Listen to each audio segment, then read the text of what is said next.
You think you know the story of Jonah? The guy swallowed by a giant fish who 3 days later is spit out on dry land? At first glance, it seems like a fanciful narrative, worthy of a children's fable. However, the Bible reveals nuances that make it not only more complex, but also deeply symbolic and unsettling. One of the greatest mysteries which has intrigued generations and led some to question the veracity of the sacred text is how Jonah, after being vomited up by a fish, would have reached Nineveh, a city hundreds of miles from the sea. Many interpret the story as if the fish served as a kind of aquatic teleportation, miraculously dropping the prophet at the city's doorstep. However, this conclusion is the result of a hasty interpretation of the sequence of events. The Bible, in its precision, does not make this geographical error. The mistake is in our reading and how we connect the dots. To understand what really happened, we need to go back to the beginning. The story begins with a direct command from God. Go to the great city of Nineveh and preach against it. Nineveh was not just any city. It was the capital of the fearsome Assyrian Empire, a people known for their cruelty, militarism, and oppression. For Jonah, the idea of preaching repentance to his enemies was unacceptable. Hatred and prejudice blinded him, and he decided that disobedience was the only option. Instead of heading east toward Nineveh, Jonah does the opposite. He flees west toward Tarshish, a destination that, at the time, represented the end of the known world. Jonah was not simply disobeying a command.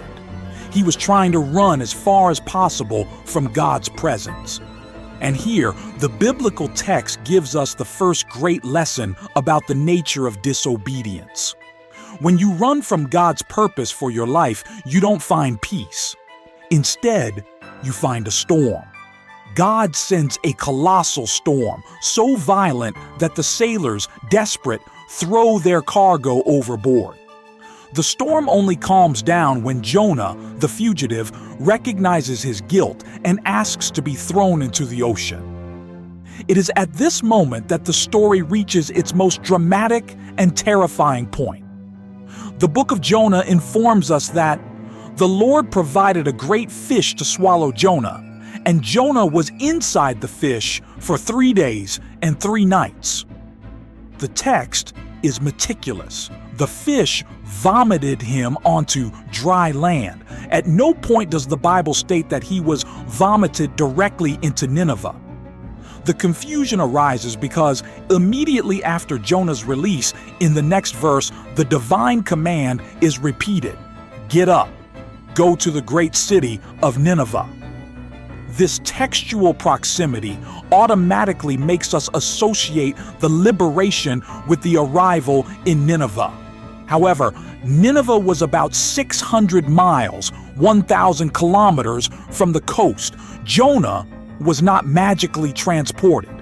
The divine intervention was not to shorten his journey, but to give him a second chance. The fish returned him to the same place from which he fled, the coast.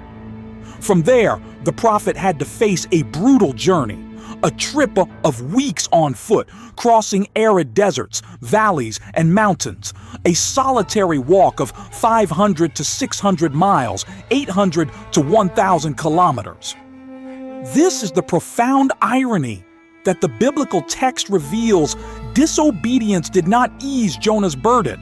His flight did not decrease the size of his responsibility, it only increased the price of his obedience. He had to face, in an even more arduous way, what he tried to avoid. The story of Jonah, therefore, is not a fable. It is a terrifying reminder and a mirror for our own lives. You can try to run from your purpose, but you will never escape yourself nor the presence of God. Divine discipline is not meant to destroy you, but to restore you. The belly of the fish, which seemed like the end of the line, was, in fact, a place of care and a new opportunity. Disobedience doesn't shorten the journey. It makes it heavier, more painful, and longer.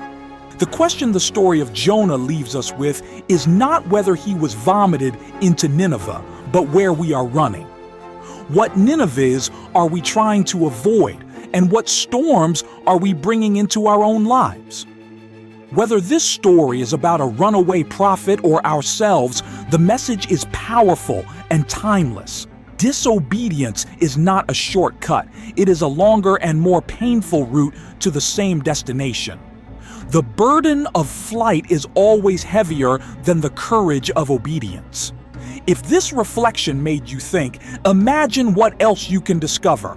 Dive with us into the depths of the most incredible and mysterious narratives. Subscribe to the channel so you don't miss any revealed mysteries. Leave a like if this story touched you. Comment on what your biggest Jonah is. And share this video with someone who needs a reminder that running away is never the answer.